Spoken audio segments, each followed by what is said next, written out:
याद हो तो हम लोग फर्स्ट लेवल ऑफ ऑर्गेनाइजेशन जो है उसी को डिस्कस कर रहे थे। अच्छा, स्लाइड और चीज ये याद रखिएगा कि आप लोगों को थोड़ा सा ये ध्यान देना होगा, क्योंकि मैं एक फॉर्मेट से दूसरे फॉर्मेट पे शिफ्ट करूंगी, तो आप लोगों को स्लाइड क्लियर होनी चाहिए।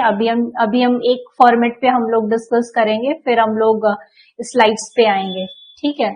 तो आप लोगों को याद होगा कि हम लोग फर्स्ट लेवल ऑफ ऑर्गेनाइजेशन ही अभी तक डिस्कस कर रहे थे, और अगर फर्स्ट ऑर्गेनाइजेशन की हम लोग बात करें तो उसमें क्या क्या कहां तक कहानी थी कि हम लोग 10 नैनोमीटर फाइबर का फॉर्मेशन करते हैं, ठीक है। ये हमारा फर्स्ट लेवल ऑफ ऑर्गेनाइजेशन था, यानी कि beads on a string, beads on a string, ठीक। पर हम लोगों ने आगे बढ़ते हुए इसी टॉपिक को आगे बढ़ाते हुए हम लोगों ने हिस्टोन के बारे में काफी कुछ डिटेलिंग्स की। तो फिर मुझे लग रहा था कि अब हम लोग सेकेंड लेवल पे आ जाएंगे, बट क्योंकि मुझे लग रहा है कि कुछ टीचर्स के भी अपने एक एक्सपीरियंसेस होते हैं, तो उसके अकॉर्डिंग आप लोगों से कुछ चीज बताते हैं, राइट। अगर देखा जाए तो मॉलिक्यूलर बायोलॉजी में मैंने आप लोगों को एक बात अभी रिसेंटली कही भी थी कि अगर मॉलिक्यूलर बायोलॉजी में हम लोग कहें तो अगर हमारा suppose this is a kind of DNA double strand, अब इमेजिन करना है कि ये मान लो डीएनए डबल स्ट्रैंडेड डीएनए है। अब यहाँ पे कोई पोर्शन है जीन का, ठीक है, और आप लोग जानते हैं ट्रांसक्रिप्शन क्या होता है कि इस डीएनए से आरएनए का बनना, और एमआरएनए के बाद प्रोटीन, अभी ट्रांसलेशन। पर अभी हम लोग इसकी बात कर रहे हैं। तो ये जो ट्रांसक्रिप्शन का स्टेप होता है, ये आपके अगर कहा जाए आपके कॉम्पिटिटिव एग्जाम्स या आपके रिसर्च पॉइंट ऑफ व्यू से ये बहुत बहुत एक्सट्रीमली इम्पोर्टेंट है। ये हमने पहले ही डिस्कस किया था। तो जब हम लोग ट्रांसक्रिप्शन पढ़ते हैं और सपोज ये जो जीन है, ये जो आपको जीन दिख रहा है, I am representing it in white, और अभी मैंने इसको बाहर निकाल दिया। अभी देखिए मैंने एक वर्ड बोला है जीन। अब जीन से आप लोग क्या समझते हैं, ये हम लोग तो बात की चर्चा करेंगे जब हम लोग ट्रांसक्रिप्शन की बात करेंगे। पर इतना तो पता होना चाहिए कि जो जीन होता है वो एक्टिव डीएनए है, यानी जिसके पास कैपेबिलिटी है कि वो डीएनए से आरएनए बनेगा और फिर प्रोटीन बना सकता है। पर दूसरा सवाल ये आ जाएगा कि इस जीन में और कौन कौन से एलिमेंट्स हैं, और कौन कौन से एलिमेंट्स हैं, क्या जीन होता क्या है, ठीक है। और इसको पर्टिकुलरली हम लोग एनहांस करेंगे इसके विजन को और समझेंगे, ठीक। पर अभी हम लोगों के समझने के लिए इतना काफी है। पर अभी जितना भी आप लोगों ने पहले अपने पढ़ाई में पढ़ा होगा, तो जीन के ट्रांसक्राइब करने के लिए आपको पता होगा कि एक एंजाइम आता है आरएनए पॉलीमरेज, पर उसके साथ साथ और भी प्रोटीन्स आती हैं, और भी कई प्रोटीन्स आती हैं। अब ये जो कई प्रोटीन्स हैं, क्योंकि जब हम लोग इसकी बात करते हैं, किसी भी जीन से एमआरएनए के बनने की बात करते हैं और उसके बाद उसके प्रोटीन बनने की बात करते हैं, तो ये वाला जो स्टेप है ट्रांसक्रिप्शन, तो यहाँ पे बहुत सारे क्या होते हैं, क्वेश्चंस उठते हैं। कौन कौन से क्वेश्चंस उठते हैं कि यही जीन इस समय क्यों ऑन हो गया, ये कैसे क्यों ऑन हुआ और कैसे ऑन हुआ, इसके ऑन होने के लिए कौन कौन से फैक्टर्स रिस्पॉन्सिबल हैं, ठीक। ऐसे ही और फैक्टर्स के बाद होगा बहुत, और कौन कौन से एलिमेंट्स रिस्पॉन्सिबल हैं। तो जब हम लोग किसी के एक चीज क्या हो गई, एक सिर्फ ये हो गया कि ये जो जीन है, एक प्रोसेस क्या हो गया, जीन से आपने एमआरएनए बना लिया, आपने जीन से एमआरएनए बना लिया, दैट्स फाइन। कंप्लीट एक प्रोसीजर होगा, इनिशिएशन, इलॉन्गेशन एंड टर्मिनेशन, आपने ये बना लिया। बट प्रॉब्लम यहाँ पे है कि ये जीन को रेगुलेशन कौन कर रहा है, ऑन या ऑफ, हमने इस बात की बार बार चर्चा की। पर अब हम लोगों को यहाँ पे, क्योंकि जब हम लोग यूकैरियोटिक जीन रेगुलेशन या जीन रेगुलेशन पर आते हैं, तो ऐसे ही बहुत सारे फैक्टर्स और एलिमेंट्स साथ में ही आने लगते हैं। फिर वहां पे क्या होता है, इतना कुछ साथ पढ़ने में कंफ्यूजन जनरेट होने लगता है, ठीक। तो हम लोग जो बात कर रहे हैं इस समय, हम लोग ने जो हिस्टोन की बात की, इस समय हम लोग ने किसकी बात की है? हम लोग हिस्टोन को, जीनोम ऑर्गेनाइजेशन पढ़ते हुए हम लोगों ने हिस्टोन की बात करने लगे, और इस हिस्टोन को हम लोगों ने और इलाबोरेट किया, और इस हिस्टोन को हम लोगों ने जीन ऑन कैसे होता है इस एस्पेक्ट से भी जोड़ दिया। आज उसी बात को हम लोग थोड़ा और आगे बताएंगे, शायद आप लोगों को याद हो, कुछ लोग शायद रिलेट भी कर पा रहे हों। तो हम लोगों ने कैसे जोड़ दिया? सबसे पहली बात कैसे जोड़ दिया? हम लोगों ने ये सीखा, ये बात की, अगर यहाँ पे आपने जो अभी हम डिस्कस कर रहे हैं, अगर आपने ओवरऑल आइडिया ले लिया तो you will be the master in all that gene regulation, transcription and all those stuff. तो सबसे पहली बात है कि अभी हम लोगों ने देखा था कि जो न्यूक्लियोसोम पे हमारा क्या हो रहा है, न्यूक्लियोसोम है उस पे क्रोमोसोम पैकिंग होती है, ठीक है। और हमें ये भी पता है, मैं थोड़ा एक और फिगर यहां बना रही हूं। अब आपको इन दो फिगर में थोड़ा अंतर लग रहा होगा। ये आपको क्या लग रहा है? ये पैक्ड लग रहा है। यहाँ पे क्या है, स्टोन्स जो है काफी क्लोज है और काफी ज्यादा पैक्ड फॉर्म में है, ठीक। ये क्या है, थोड़े ओपन है। तो बात आती है कि ये जब पैक्ड है तो इसको हम लोग क्या कहते हैं? कहने का सेंस है जब क्रोमैटिन जो है टाइटली पैक्ड होता है तो हम लोग वर्ड यूज करते हैं हेट्रोक्रोमैटिन, हेट्रोक्रोमैटिन। और जब वो लाइटली पैक्ड होता है, मतलब खुला हुआ थोड़ा होता है, तो हम लोग उसको क्या बोलते हैं? यूक्रोमैटिन, ठीक। अब अभी के लिए ये भी समझ सकते हैं कि हम लोग जो मेटाफेज क्रोमोसोम देखते हैं वो जो है पूरा इस तरीके से, इसमें क्या है, क्रोमोसोम पैक्ड है।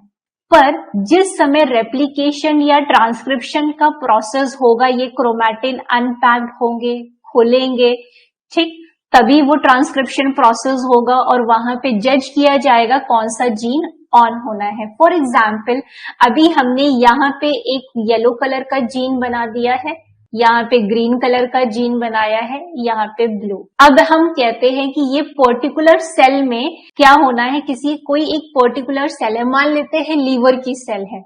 इस लीवर की सेल में बहुत सारे, भाई 23 pair of chromosome liver cell में भी है, मसल सेल्स में भी है।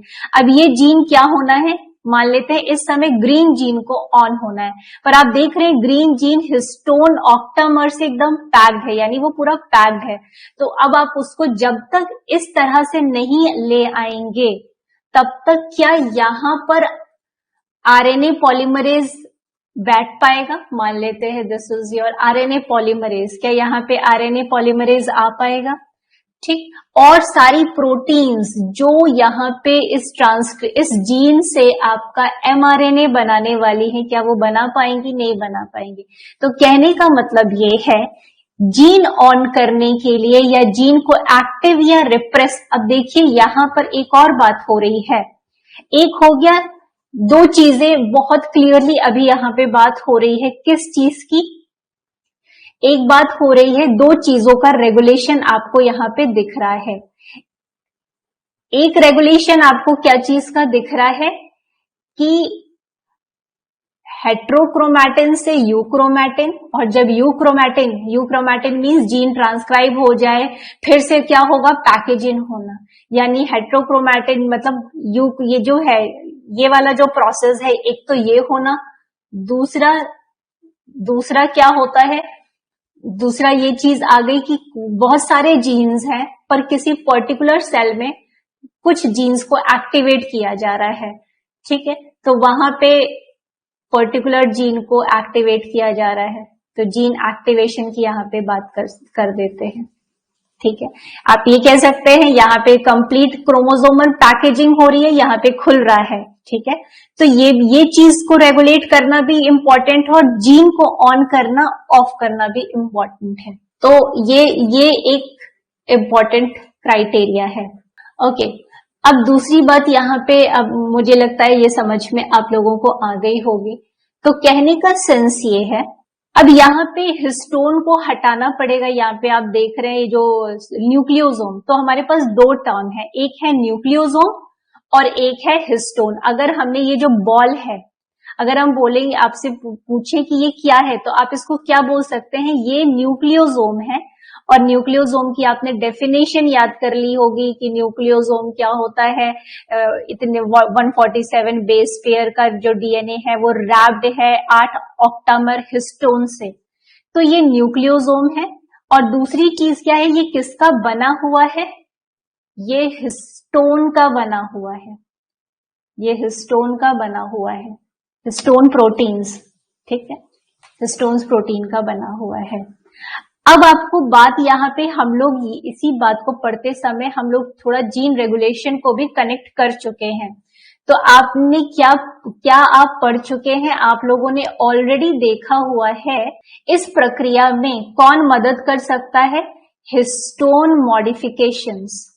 तो आपसे कोई पूछेगा ये हिस्टोन मॉडिफिकेशंस क्या होते हैं, तो आपके पास तमाम चीजें हैं। एसिटाइलेशन, अब पिछली क्लास में कहीं भी अगर डाउट रह गया हो तो उसको आज क्लियर कर लीजिए।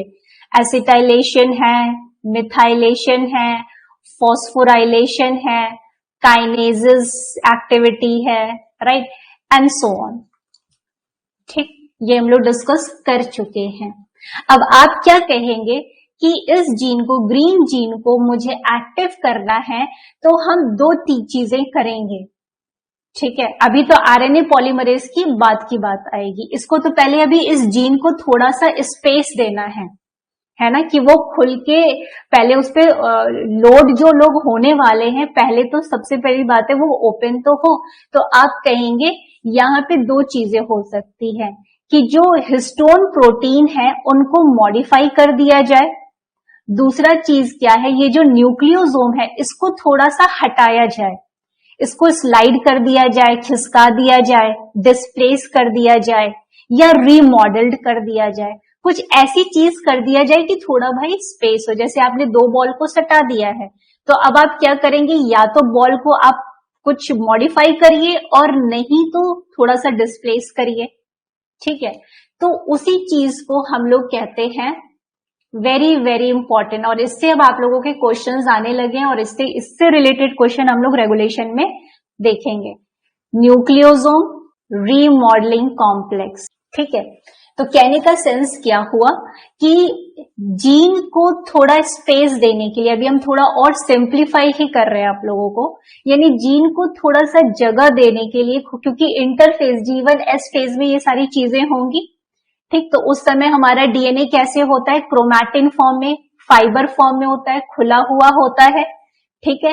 और उस समय जो है कहीं पे अगर पैकेजिंग फॉर्म में उसे हमें थोड़ा न्यूक्लियोसोम को हटाना, इधर उधर खिसकाना होगा, तो हमें ऐसी प्रोटीन्स की आवश्यकता पड़ेगी जो कि न्यूक्लियोसोम को हटा पाए।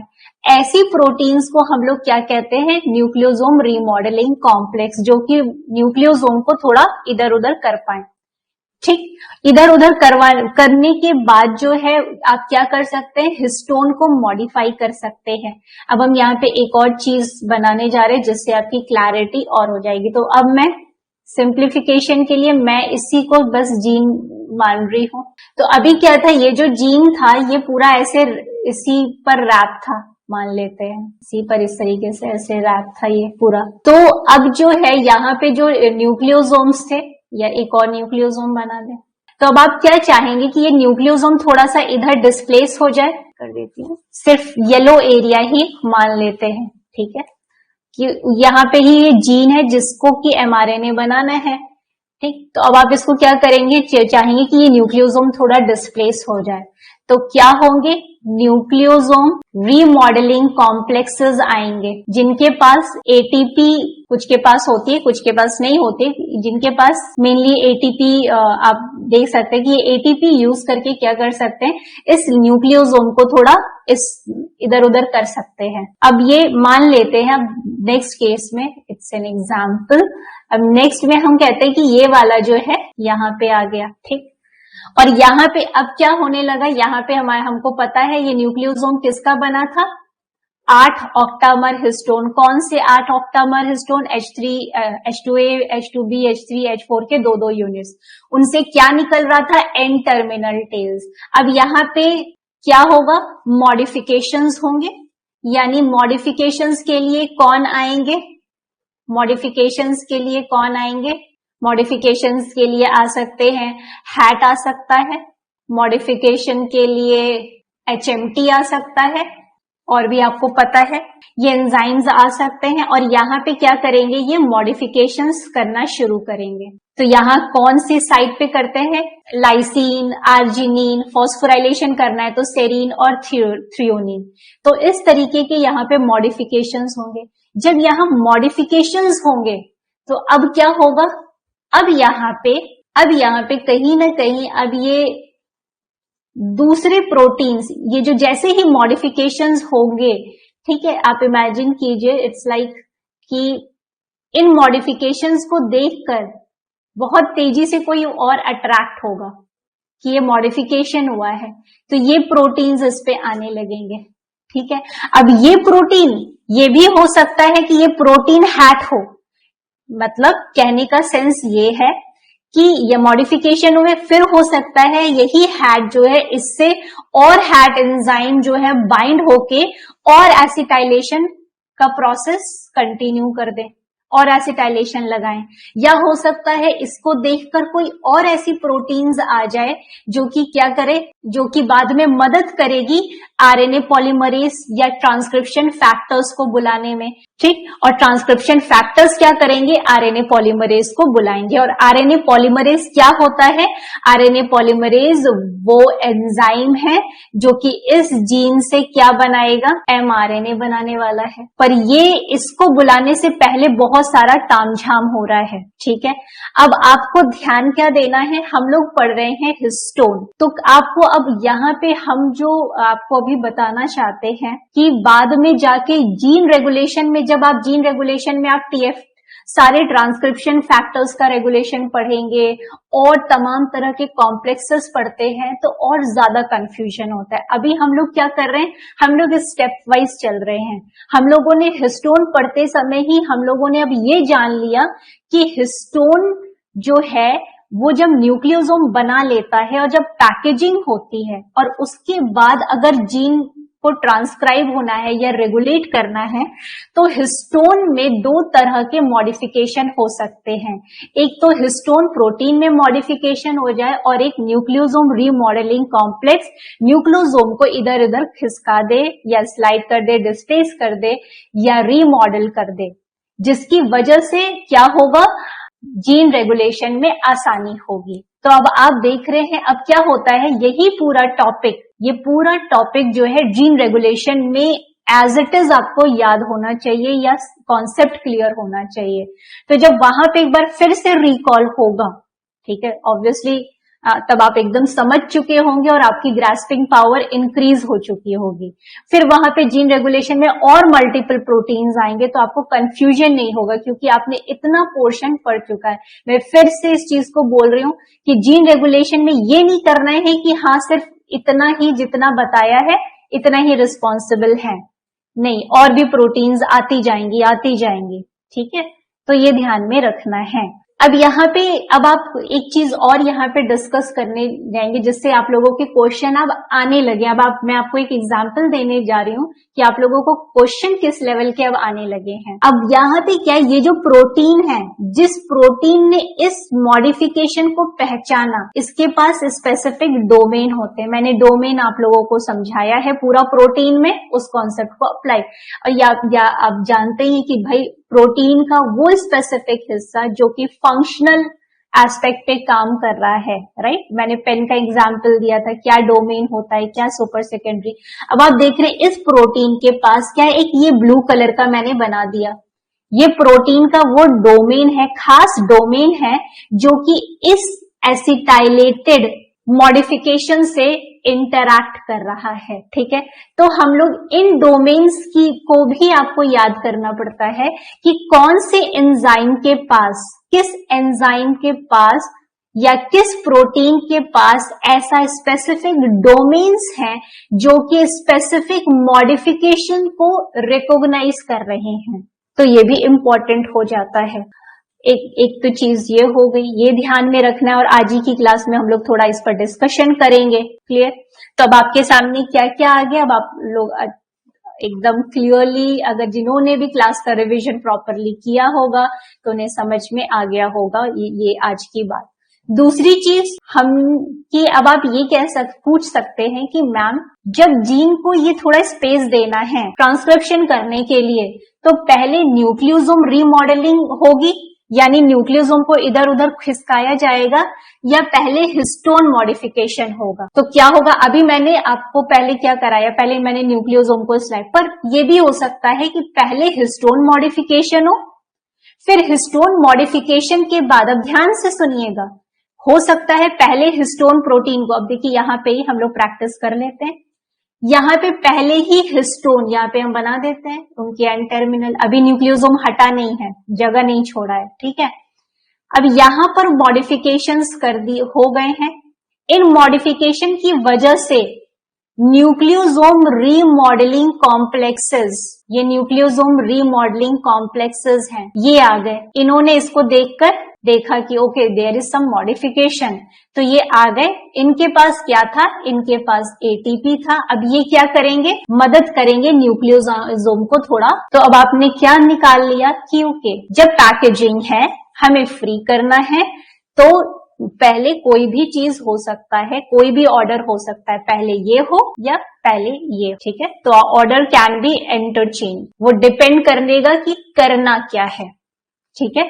क्योंकि ये भी तो हो सकता है ना, अभी तो हम लोगों ने क्या किया, स्पेस दिया, ये भी हो सकता है वापस से हमको, अब जब काम हो जाएगा, एमआरएनए बन जाएगा, फिर से क्रोमोसोम की पैकेजिंग करनी होगी, फिर से क्रोमोसोम की पैकेजिंग करनी होगी, न्यूक्लियोसोम को सटाना होगा और फिर डीएनए को रैप करना होगा, फिर से उस तरह के फिर से हिस्टोन मॉडिफिकेशंस होंगे, फिर से न्यूक्लियोसोम रीमॉडलिंग काम आएगी, यानी खोलने और बंद करने में, दोनों ही चीजों में। अब आप कोई बॉक्स खोल रहे हैं, ठीक है, और वो बहुत कॉम्प्लिकेटेड तरीके से बंद है, तो आप अपने तो पूरे थंब का, अंगूठे का, सब उंगलियों का इस्तेमाल कर रहे हैं खोलने में, फिर आपको वैसे ही पैक करना है, तो वही सब चीजों का कर रहे हैं, पर खोलते समय कुछ और एंगल पर आप काम कर रहे हैं और बंद करते समय कुछ और एंगल पे काम कर रहे हैं। उसी तरीके से यहाँ पे भी वही चीज हो रही है, तो घबराना नहीं है कि बॉक्स बंद कर रहे हैं। अगर आपसे कहा जाए अरे थंब का क्या रोल है, फर्स्ट फिंगर का क्या रोल है, सेकेंड, थर्ड, फोर्थ, सबका अलग अलग एक रोल होगा, ठीक है। और उसी में ये भी हो सकता है किसी दो उंगलियों में आपके पास जो नेल्स हैं वो बड़े हो, तो उसका भी आप इस्तेमाल कर रहे हैं। तो यहाँ पे भी कुछ उसी तरीके के सारे मैकेनिज्म, चाहे आप छोटा एग्जाम्पल से समझिए या कोई बड़ा कोई इवेंट करते हैं, ठीक है, कुछ को बहुत बड़ा कॉन्फ्रेंस आप अरेंज कर रहे हैं, सेमिनार अरेंज कर रहे हैं, राइट। इवन जब आप कोई ऑनलाइन सेशंस अरेंज करते हैं तो आप प्रेफर करते हैं भाई 2-4 होस्ट हो, क्योंकि अगर कोई भी प्रॉब्लम, यानी एक होस्ट 3-4 को होस्ट हो, कि मेन होस्ट का अगर नेटवर्क इश्यू हो जाए तो दूसरे पे शिफ्ट हो, तीसरे पे शिफ्ट हो। तो जिस तरीके से हम किसी इवेंट को सक्सेसफुल बनाते, उसी तरह जीन का ऑन और ऑफ होना दोनों ही एक क्या है, इम्पोर्टेंट इवेंट्स हैं, ठीक है। इसलिए इतने सारे प्रोटीन्स जो हैं वो इन्वॉल्व होते हैं। और अभी हम लोगों ने सिर्फ, आई डू रिपीट, हम लोगों ने सिर्फ यही 2 पढ़ा है अभी, ठीक, और भी चीजें आती जाएंगी। दूसरी चीज ये भी, अभी हम एक चीज और बच्चों यहाँ रिलेट कर रहे हैं कि आपके मन में ये होना चाहिए कि भाई हिस्टोन मॉडिफिकेशन, मैंने उस दिन आपको शायद थोड़ा हिंट भी दिया था कि अभी हमने कहा हिस्टोन मॉडिफिकेशन हो गया, तो हिस्टोन मॉडिफिकेशन करने के लिए कौन आता है, अगर एसिटाइलेशन करना है तो हैट आएगा, अगर मिथाइलेशन करना है तो HMT आएगा, फॉस्फोराइलेशन करना है तो जो काइनेजेस एंजाइम आते हैं, ठीक है, इस तरीके की होंगी एक्टिविटी। तब आपके अंदर क्वेश्चन ये उठ सकता है कि इस हैट को बुलाने के लिए कौन रिस्पॉन्सिबल है, वो भी तो कोई प्रोटीन होगी, ऐसी भी तो कोई प्रोटीन होगी जो हैट को बुला रही है, ठीक है। तो ये प्रोटीन्स के बारे में हम लोग भी बात करेंगे। ये भी प्रोटीन्स हैं जो कि क्या करेंगी, इनको रिक्रूट कर रही हैं, बुला रही हैं, ठीक है। तो अभी इनको हम लोग एक्टिवेटर या को एक्टिवेटर नाम दे सकते हैं, को एक्टिवेटर मैं लिख देती हूँ। यानी ये वो प्रोटीन्स हैं जो कि इन एंजाइम्स को रिक्रूट कर रही हैं साइट पर कि मॉडिफाई करो, इस जीन को ट्रांसक्राइब करना है, ठीक है। तो इस तरीके से आपने, और इन को एक्टिवेटर के पास भी उस तरह के डोमेन्स हो सकते हैं जो अभी हम डिस्कस कर रहे थे कि ये डोमेन्स भी आपके लिए इंपॉर्टेंट हो जाएंगे। इवन वही मैंने कहा था कि ये डोमेन्स पर स्पेसिफिक क्वेश्चंस अब आने, तो अब आप लोगों को ये समझ में आ गया होगा कि हम लोगों ने, मैं इस चैप्टर को थोड़ा फिर इसीलिए आगे बढ़ा रही हूँ, नहीं तो हम सेकेंड पैकेजिंग मोड पे आ जाते कि आज हम लोग इसको डिस्कस करने वाले हैं, न्यूक्लियोसोम रीमॉडलिंग कॉम्प्लेक्स। और आप लोगों ने और क्या जानकारी ले ली, ऑर्डर कुछ भी हो सकता है, और आप ये भी कह सकते हैं कि अभी हम लोगों को ये समझ में आ गया कि ये दोनों क्या कर रहे हैं, कोऑपरेशन में काम कर रहे हैं, है ना, साथ साथ काम कर रहे हैं, एक दूसरे को कोऑपरेट कर रहे हैं, तो दोनों का ही होना जरूरी है। तो आप हिस्टोन मॉडिफिकेशन करते जा रहे हैं, न्यूक्लियोसोम ही नहीं हिल रहा है, कोई फायदा नहीं। न्यूक्लियोसोम हिल गया और चला गया है, डिस्प्लेस हो गया, पर हिस्टोन मॉडिफिकेशन में कोई प्रॉब्लम आ गई तो कुछ इश्यू हो जाएगी। तो दोनों को कोऑपरेटिव मैनर में काम करना पड़ेगा, साथ साथ काम करना पड़ेगा, ठीक है। तो आज हम लोग इसको कवर करते हैं। I think this was the last जहां हम लोगों ने लेफ्ट आउट किया था, तो थोड़ा सा हम लोग समरी ले लेते हैं ताकि आगे की चीजों को हम लोगों को समझने में काफी आसानी होगी। Chromatin modification complexes, chromatin modification complexes, तो क्रोमैटिन मॉडिफिकेशन कॉम्प्लेक्सेस जैसे ही नाम लेंगे तुरंत क्या आ जाना चाहिए, HAT, HMT, all those enzymes name, ठीक है, are now known to play a central role in both gene activation and repression. तो इस चीज को अभी हम लोगों ने डिस्कस किया, ठीक। The N-terminal tails of histone H2A, H2B3, 4 stick out to the core octamer are subjected to wide range of post-translational modification। तो हिस्टोन में होने वाला मॉडिफिकेशन क्या कहलाता है, पोस्ट-ट्रांसलेशनल मॉडिफिकेशन कहलाता है, और उससे जो लोग करते हैं, परफॉर्म करते हैं, उनको कलेक्टिवली क्या बोला जाता है, chromatin modification complex. Terminology should be very very clear in a very fine manner. Okay, so these complexes are responsible for post-translational modification of all histones H2A, B3, 4, right? Because these covalent modification alter the accessibility of chromatin to general transcription machinery। अब यहाँ पे एक term आ गया general transcription machinery, हम लोग इसको बहुत अच्छे से क्लियर करेंगे जब हम लोग ट्रांसक्रिप्शन पढ़ेंगे, बट अभी के लिए आपको क्या ध्यान में रखना है, general transcription machinery means RNA polymerase transcription factors, जो कि ट्रांसक्रिप्शन करने के लिए मेनली रिस्पॉन्सिबल होंगे, और भी लोग रिस्पॉन्सिबल होते हैं, उनका भी उतना ही इम्पोर्टेंट रोल है, पर जो सीधे मेन साइट पर जो रोल परफॉर्म कर रहा है उन्हें हम क्या कह रहे हैं, जनरल ट्रांसक्रिप्शन मशीनरी, ठीक है। फॉर एग्जाम्पल, थोड़ा सा एक एग्जाम्पल आप लोग इसको ध्यान में रख सकते हैं। सपोज कहीं पे अगर कॉन्फ्रेंस अरेंज हो रहा है, ठीक है, तो कॉन्फ्रेंस में क्या होता है, कॉन्फ्रेंस में होगा कि जिन लोगों को, जो स्पीकर्स हैं, वो तो क्या होंगे, वो तो मेन होंगे, जिनको बोलना है स्टेज पे जाके, जिनको रिसर्च या रिव्यू डिस्कस करना है, तो वो मेन परफॉर्मर हो गए, और बाकी क्या होंगे, जो ऑडियंस है, ऑडियंस भी उतने ही इंपॉर्टेंट होंगे, प्लस वहां पे जो स्पीकर और ये सारी चीजों का एडजस्टमेंट कर रहे हैं, या जो टी ब्रेक हो रहा है, तो वो सब क्या हो गए, वो भी इस इवेंट को सक्सेसफुल बनाने के लिए उतने ही रिस्पॉन्सिबल हैं। अगर जो स्पीकर्स हैं उनको हम क्या कह रहे हैं, they are the main general machinery, ठीक है।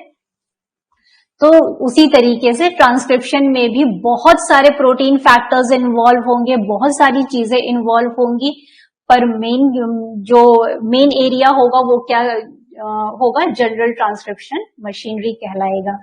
दे have been proposed to function as master on off switches, ठीक। तो अभी हम लोगों ने देख लिया कि जीन का ऑन या ऑन ऑफ होना वो बहुत इंपॉर्टेंट और क्रूशियल है। That determine whether a gene is active. और there are 4 main types of modification of histone tails play a role in regulating gene expression। हम लोगों ने और भी देखा है, बट मेन जो है अभी तक जो क्वेश्चंस आए हैं उसके रिगार्डिंग अगर हम लोग देखें तो मेन क्या था, एसिटाइलेशन था, जो कौन करता है, हैट करता है, कहाँ मेजरली करता है, लाइसिन पर।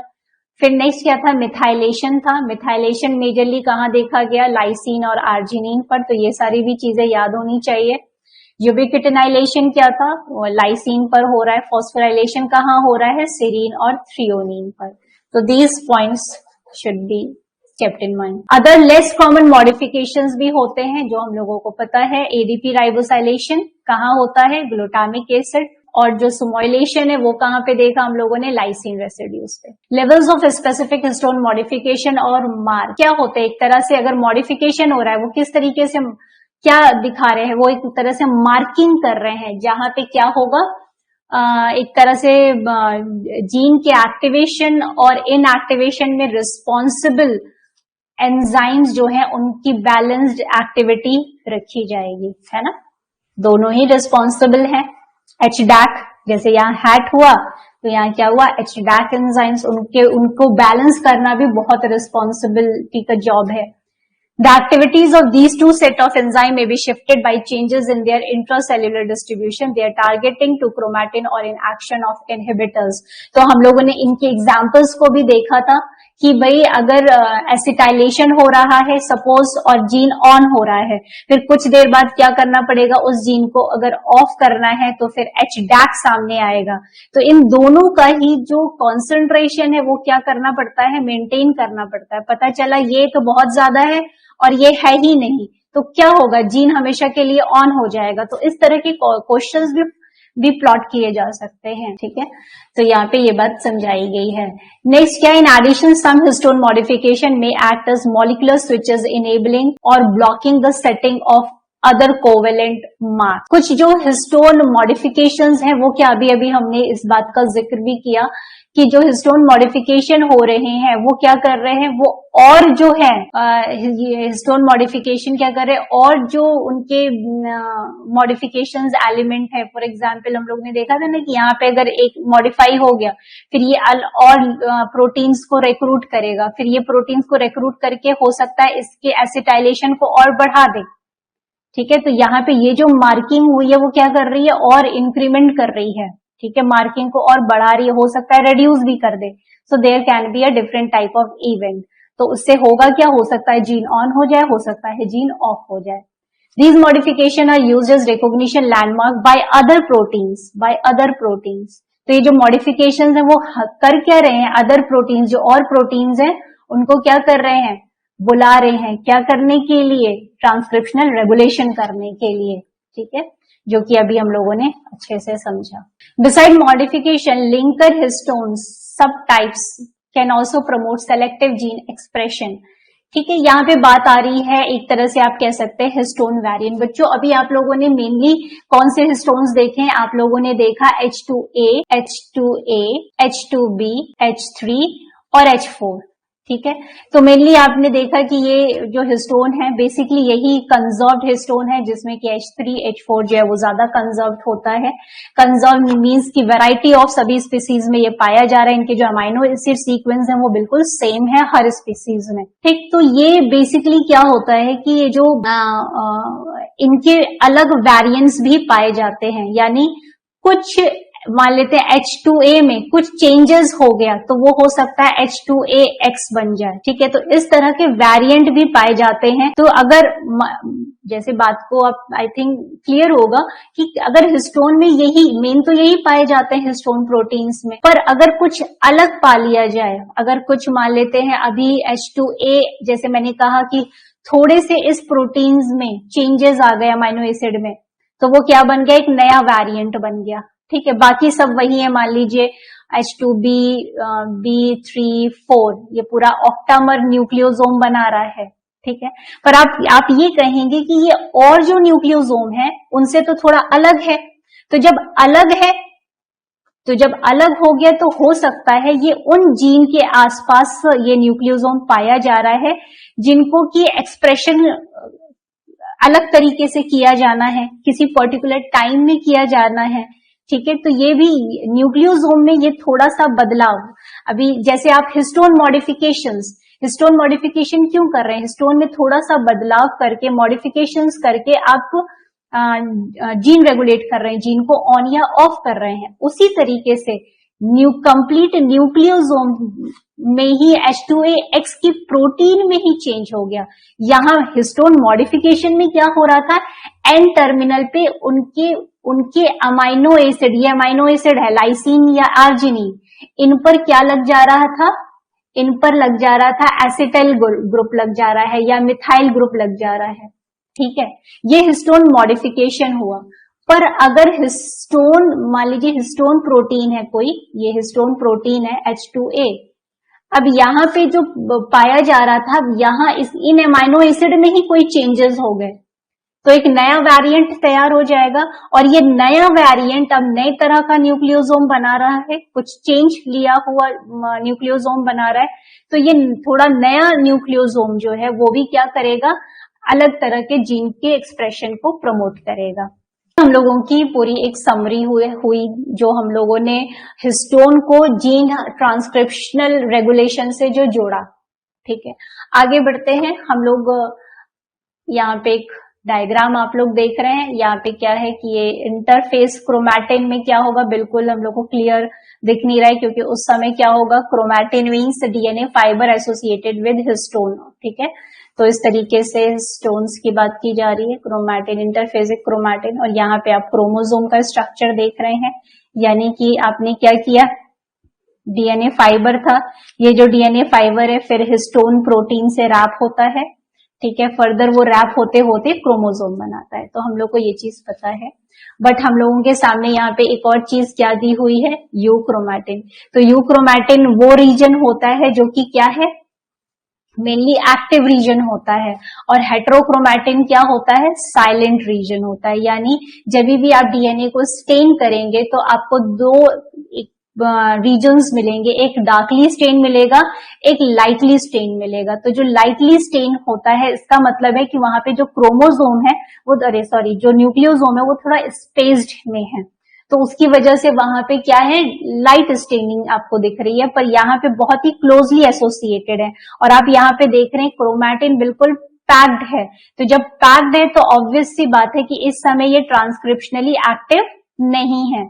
ठीक है, और यहाँ पे क्या है कि ये वो रीजन है कि यहाँ पे शायद ये खुला हुआ है, यहाँ पे हो सकता है कुछ जीन्स हो, और यहाँ पे ये क्या है, ये इनमें जो डीएनए पाए जा रहे हैं, इन डीएनए में ही कुछ ऐसे डीएनए के पोर्शंस हैं जो कि ट्रांसक्राइब और ट्रांसलेट हो जाते हैं, जिनको आप बोलते हैं जीन।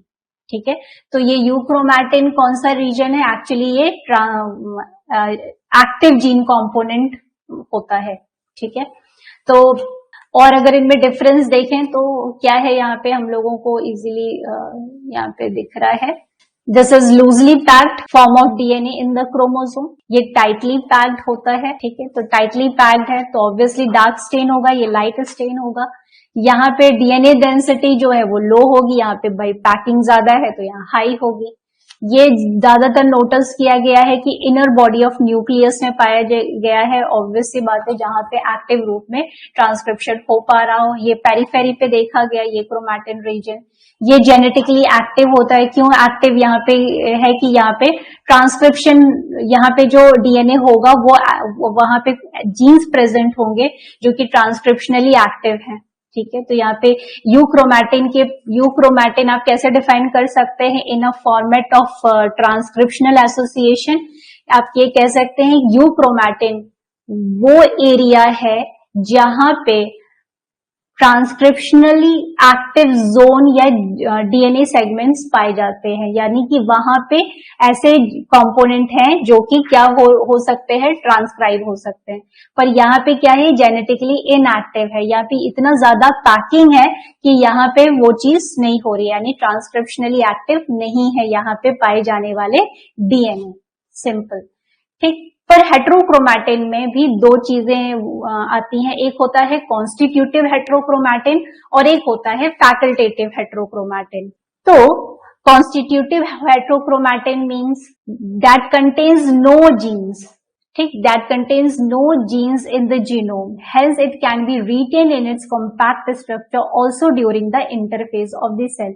जैसे कि बच्चों अभी हम लोग जब पढ़ रहे थे, समझ रहे थे सारे ओवरव्यू को, तो हमने वहां पे बात की थी कि क्या हो सकता है यहाँ पे कि इंटरफेज में बेसिकली रेप्लिकेशन और ट्रांसक्रिप्शन का प्रोसेस होता है। तो अगर हम लोग देखें वहां जो G1S फेज में ये जब सब जो चीजें चल रही होती हैं, तो उस कंडीशन में क्या हो रहा है कि कुछ ऐसे भी डीएनए सेगमेंट्स होते हैं जो कि हमेशा क्या है, हेट्रोक्रोमेटाइज्ड है। वहां पे कभी भी आपको ट्रांसक्रिप्शनल होता हुआ नहीं दिखेगा। क्यों नहीं? क्योंकि वहां पे इनएक्टिव जीन्स हैं, वहां पे परमानेंट हेट्रोक्रोमेटाइजेशन हो गया है, एक तरह से पैकिंग हो गई है। ठीक है, उसको खोलने की जरूरत ही नहीं है क्योंकि वहां पे कोई ऐसा जीन ही नहीं प्रेजेंट है। ठीक है, तो वो कौन से सेगमेंट होते हैं? ज्यादातर टीलोमियरिक एंड सेंट्रोमियरिक रीजन। ठीक है, इनका अपना एक अलग फंक्शन होता है, तो इनको अलग जॉब दे दी गई है। तो इनका काम ये नहीं है कि कोई ये इंपॉर्टेंट प्रोटीन बनाने के लिए रिस्पॉन्सिबल हो जाए, क्योंकि जीन का अल्टीमेट टारगेट क्या होता है? जीन का अल्टीमेट टारगेट होता है कि भाई हमें एमआरएनए बनाना है और ये एमआरएनए फिर प्रोटीन पॉलीपेप्टाइड बनाएगा और पॉलीपेप्टाइड फोल्ड हो जाएगी और प्रोटीन आपको बनाएगी। तो यहाँ पे इसका वो रोल नहीं है। और यहाँ पे हम लोग वैसे भी जानते हैं कि वाई क्रोमोसोम में भी कॉन्स्टिट्यूशनली हेट्रोक्रोमैटिक रीजन पाया जाता है। नेक्स्ट है facultative. Facultative contains the inactive genes. अब जैसे ही वर्ड दे दिया इनएक्टिव, मीन्स ये जीन्स जो हैं वो कभी कभी एक्टिव भी हो सकते हैं। ठीक है, तो जिसकी बात हम कर रहे थे, कहाँ पे कर रहे थे कि भाई कभी कभी पैकिंग करनी है फिर खोल देना है। ठीक है, तो ये वाली चीज होनी है। तो यानी कि ये एक परमानेंट फीचर नहीं है। ठीक, जैसे कि कॉन्स्टिट्यूटिव में परमानेंट ही हो गया। ठीक, तो these inactive genes may be inactive either in some cells और ड्यूरिंग सम पीरियड्स। ठीक, ये क्लियर होगी line. When those genes are inactive they form facultative heterochromatin. तो जिस समय ये इनएक्टिव है उस समय वो फैकल्टेटिव हेट्रोक्रोमैटिन कहला रहे हैं। ठीक है, chromatin structure beads on a string 30 nanometre fibre, active chromosome in the interface.